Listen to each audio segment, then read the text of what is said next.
All right, now, what's up, world? You know, TD Jakes, I just clicked on a premiere you got going on right now. I started it over from the beginning because you was talking about me. When I turned it on, I said, damn, man, this man won't keep God out of his mouth. You know what I'm saying? All you think about is me. How do I have a survivor's mentality? You know what I'm saying? And just because I survive, I don't have trust issues, TD Jakes. I don't have trust issues. I got common sense. I know who to trust and who not. I don't have trust issues.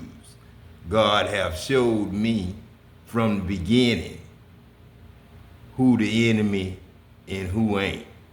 Who satanic, who devilish, who demonic, who got witchcraft, who got sorcery, all that. I don't have trust issues, TD Jakes. I just got God in me, man. Me and God just roll together.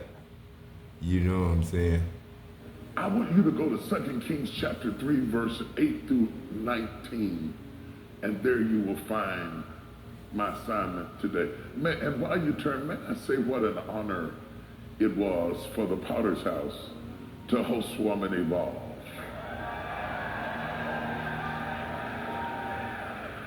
And it seems kind of weird to say host because y'all family. So it's like hosting your cousins. We're all interconnected. And we were sitting around last night with our half-sleep selves telling stories about the interconnection intergenerationally between the flow of the Holy Spirit and how God moves from generation to generation. We spent too much time talking about generational curses and not enough time talking about generational blessings. There are generational blessings. Shout amen if you understand that. It's generational blessings, TD Jakes, but you can't be a curse and receive the blessings. You can't be delivering out curses and be doing witchcraft and sorcery and trying to take God's life, trying to take Adam's life because you're jealous that Adam has came back from the beginning. You know what I'm saying? Yeah. Blessings is blessings. Generational blessings. But you can't get the generational blessings when you got the devil in your way named TD Jakes, fake ass snake. I want you to take notes because I believe that when God blesses you, he'll bless your children. Yeah. They may not look like it right now. When the devil come against you, he come against your children too, right? You prayed for your children and your... Stop lying, TDJ. You don't give a damn about no children. You the one said if the devil want to kill God and the children of God, what must he do first? And you taught your congregation that the devil must first attack their minds. So you teaching your congregation how to attack God, how to war with God, and then you on here coming today talking about children. You know what I'm saying? Make up your mind. You either want to kill the children of God, TD Jakes, or you want to, you know what I'm saying, be on God's side. Which one you want to be on? You already on the devil's side. You already the devil.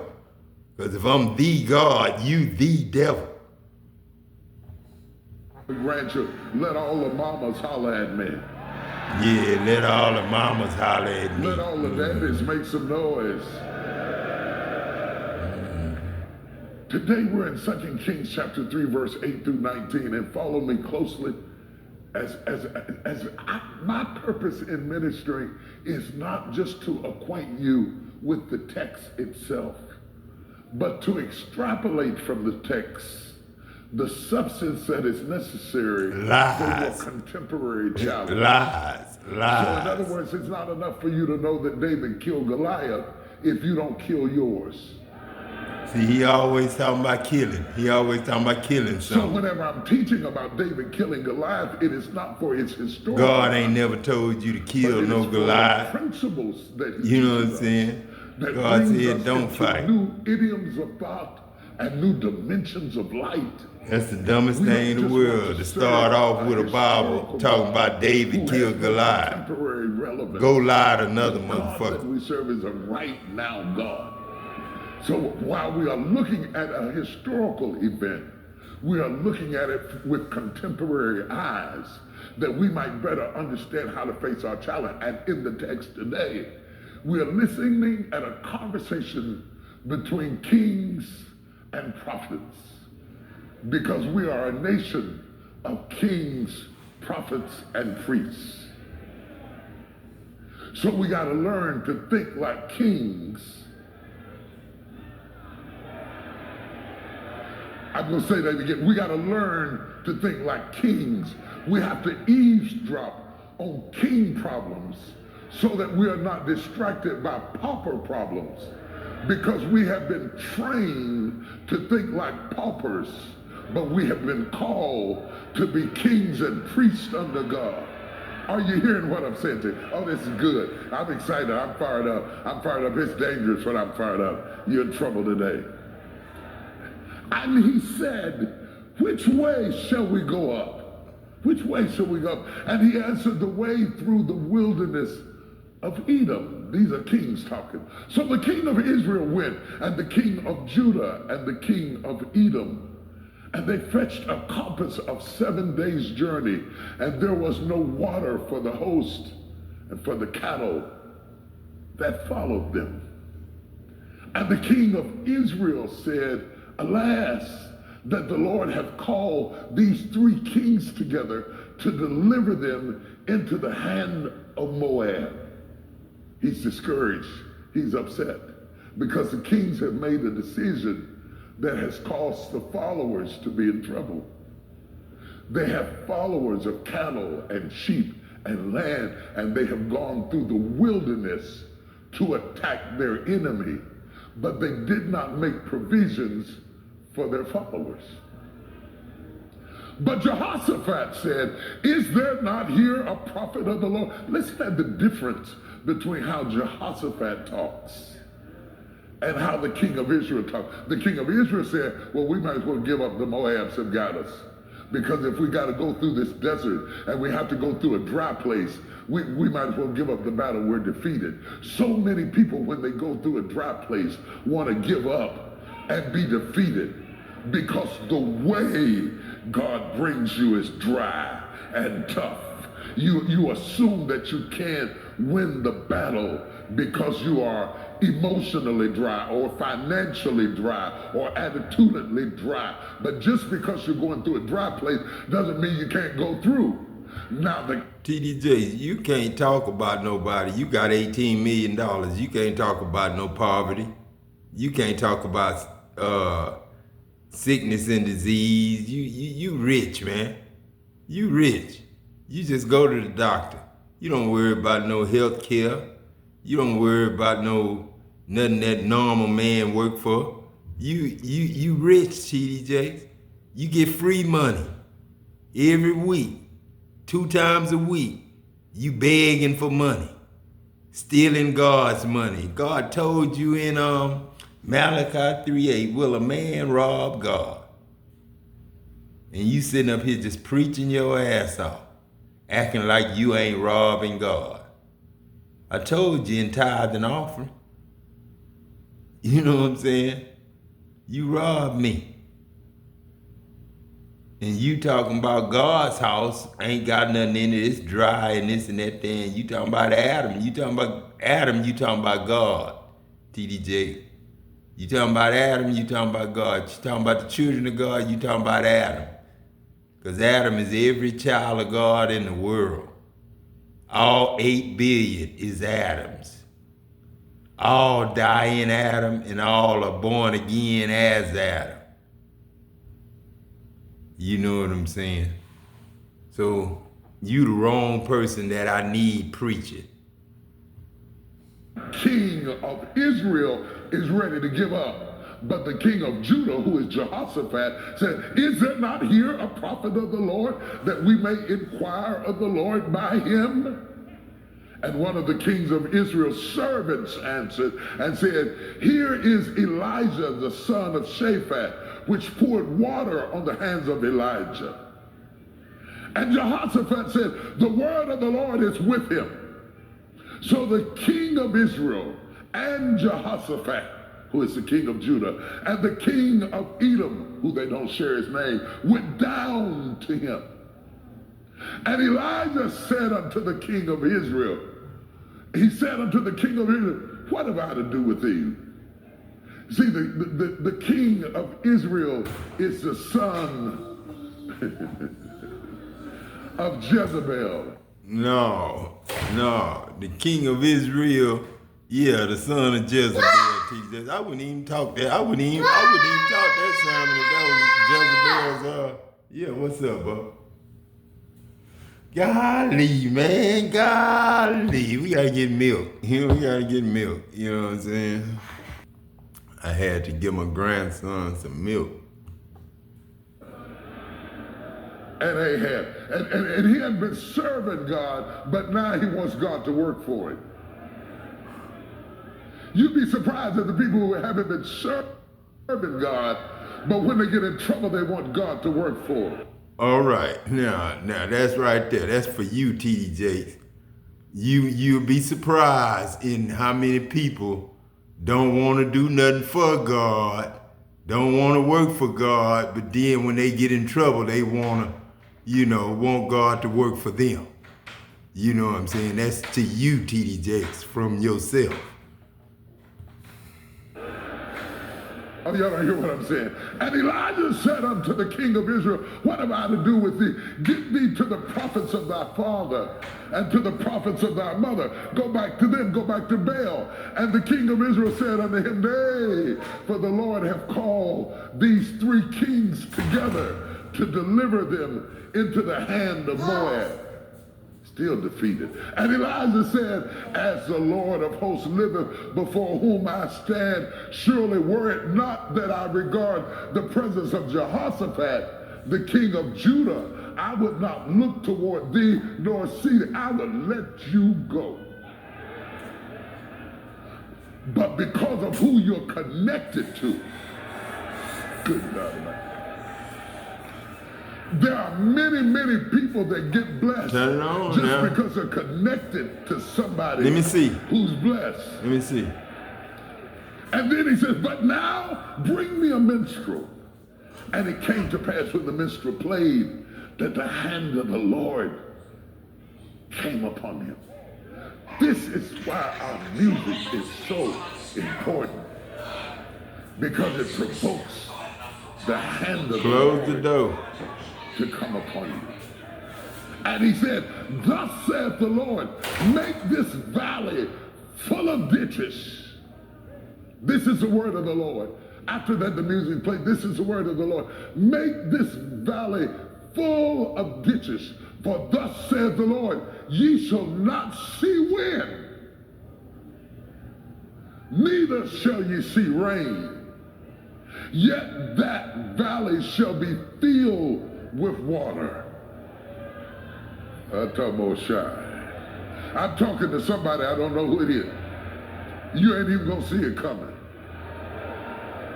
It's gonna be filled with water. You shall not see rain, you will not see wind, yet this valley shall be filled with water, that ye may drink, both ye and your cattle and your beast. Everything connected to you gonna get something to drink today.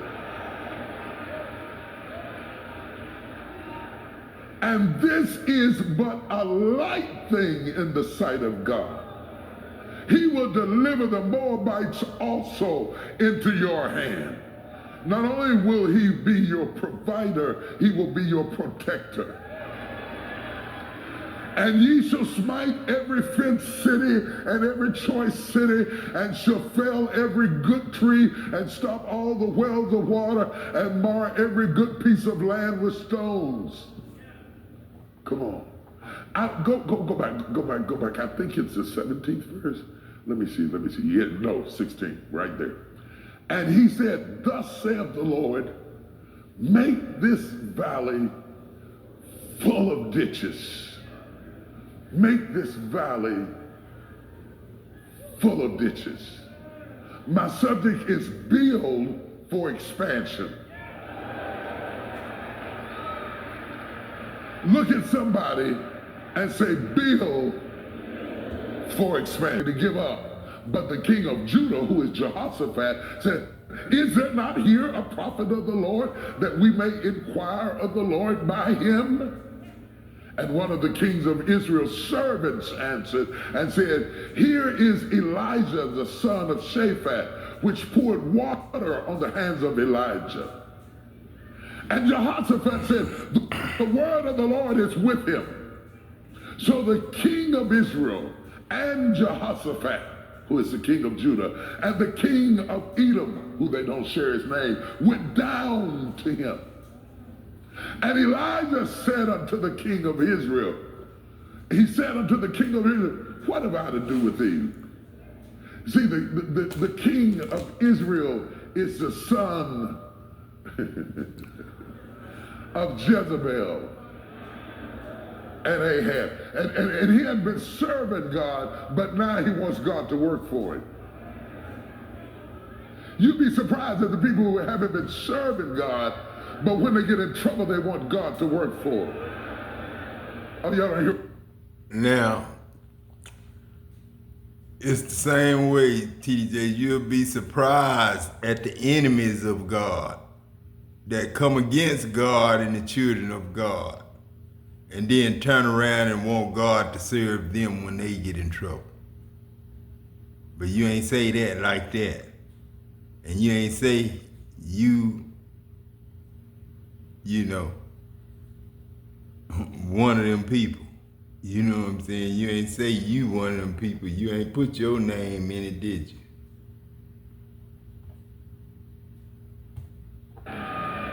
Look at somebody near to you and say, build for expansion. Now, my mother was born in 1926. My father was born in 1924. In other words, they were the children of the Depression. And because my parents were the children born in the Depression, toward the end of the Depression, they parented us by training us for hard times. I know how to do stuff that I don't need to do. I know how to turn cucumbers into pickles. I know how to take apple peelings and make jelly. I know how to raise my own garden. I know how to do things for which I don't need to do. I know how to buy retread tires. I know how to hem my own pants and sew buttons on my clothes. I know how to stitch a little bit. See, all your parents can give you is all your parents got. The problem with parenting is you're prepping them for a generation they won't live in. So they were getting me ready for something I would never see. In the midst of doing that, I also have to give credit to the fact that they also exposed me to things that I would see. But most of what they taught me and the mentality that came with it assumed that I would be a survivor and not a succeeder. And when you are trained to think like a survivor, you don't plan on success. Oh, y'all don't hear what I'm saying to you. Because what you do is you train the next generation how to think by the tools you give them. I can change an alternator. I can stud a wall. I can lay brick and block. I can make it happen. My first baptism pool, I built it. It leaked the first time, but I built it. It took me a while to get the technique right, you know. I built it on Sunday morning and... Well, you need to be a carpenter, TJ. You don't need to be no preacher. You need to be a carpenter. I don't see no future in your preaching. Because you done made war with God. You done came against Adam God. And I don't see no use for your preaching at all no more. You know what I'm saying? So I think you need to go back to building some stuff, you know what I'm saying? And doing something with your hands. Because your mind is the devil, satanic, devilish, and demonic. We came back to church on Sunday night and the whole church was wet. So I had to practice a little bit to get it together. But my point is, I know how to lay block. My son does not know how to lay block. He doesn't know how to seal a pool. My daughters don't know how to make jelly. They don't know how to make pickles from cucumbers.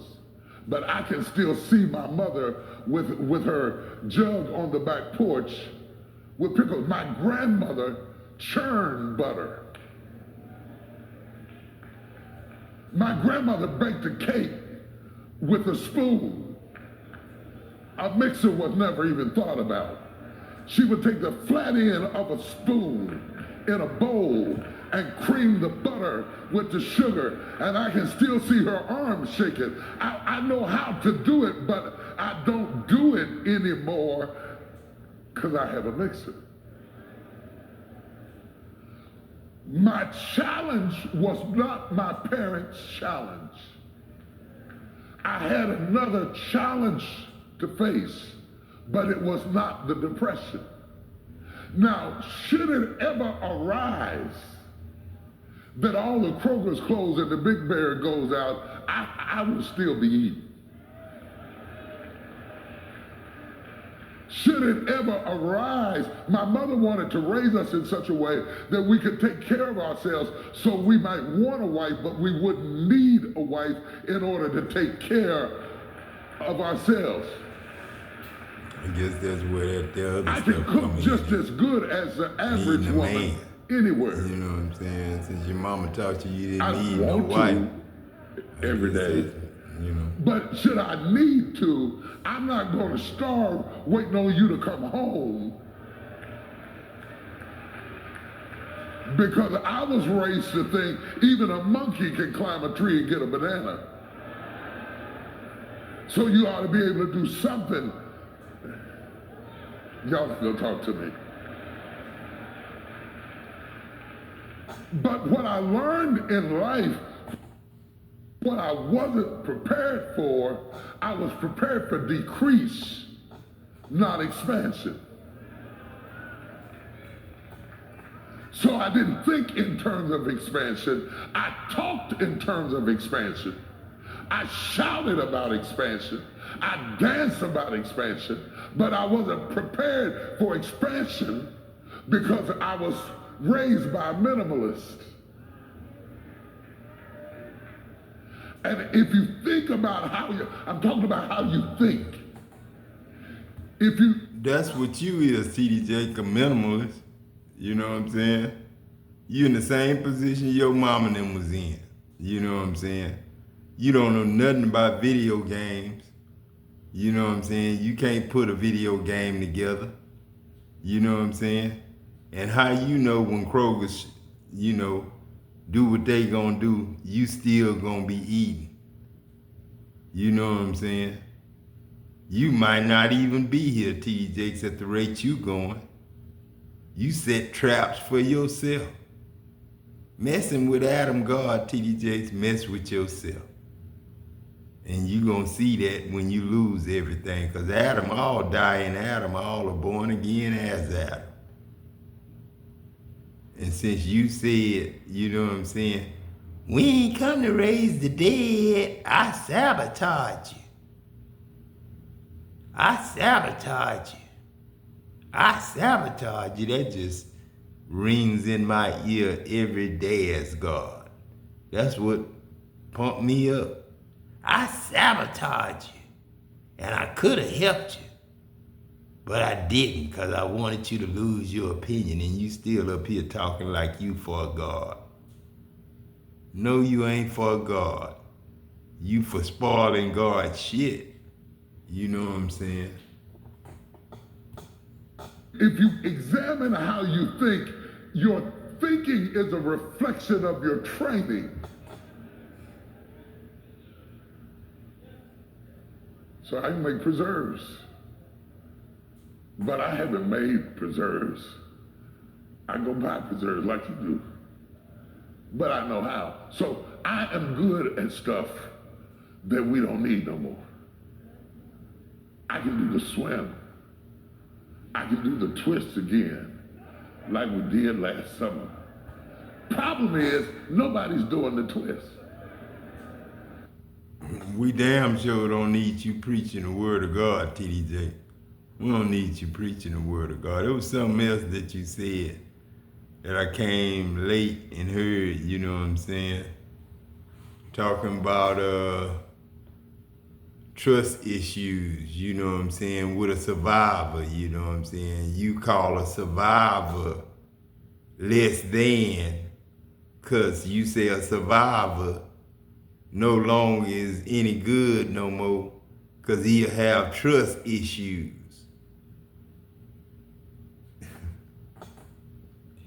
I guess that's why you chairman of mental health. You think you know everything. You know what I'm saying? You think you know everything. Our problem today is that we have generations of people who like to talk about increase and expansion, but they think like decrease and survival. And the reason we are so emotional and so sensitive is because we think like followers, not like leaders. We think like slaves and not like kings. And so we submit ourselves to situations that we are actually called to correct. But because why are you saying we, TDJs? You the only one think like that. You the only one think like that. You the only one think like a follower. You know what I'm saying? And perpetrate the fraud like you a leader. You the only one do that, TDJ. You the only one do that. You the only one think you is big enough to do away with God. Oh, you can make God's man suffer, but you can never be God, TDJs. You can never be God. All you can be is the devil and a snake. I'll let you steal from me all day long. That's what you doing today. Stealing from me. Every time you preach, you stealing from God. And then got the nerve to want to make me suffer. And then want to call me a survivor. And then want to say I'm less than because I got trust issues. Nigga, please. we were not taught to be correctors of a problem. We get in a problem and we give up before the fight ever breaks out. Because like the king of Israel, we let the conditions around us convince us that we can't reach what we're trying to reach. You ain't supposed to be going out there and fight no way. God don't teach war and fighting and all that there. Man just did that. You teach the Bible like God was a part of the war. And God fought the war. God was against the war. All through the Bible it talks like God is against fighting, against war. We're not going to even learn war no more. That's in the early of the Old Testament. We're not going to learn war no more. That's way over in the early part of the Old Testament. And you still talk like war is something that we need. That's the difference between God and man. Man think we need war. God say we don't need no war. God say if they smite you on the right cheek, give them the left. If they steal your coat, give them your cloak also. Agree with your adversary while you with them. You know what I'm saying? I don't know, TD Jakes. You don't know the Bible, and you don't know nothing about God. and you don't have nothing to do with God, just like Elijah said to them kings, what have I to do with you, TD Jakes? What have I to do with you? You know what I'm saying? And it's not because you Jezebel's son.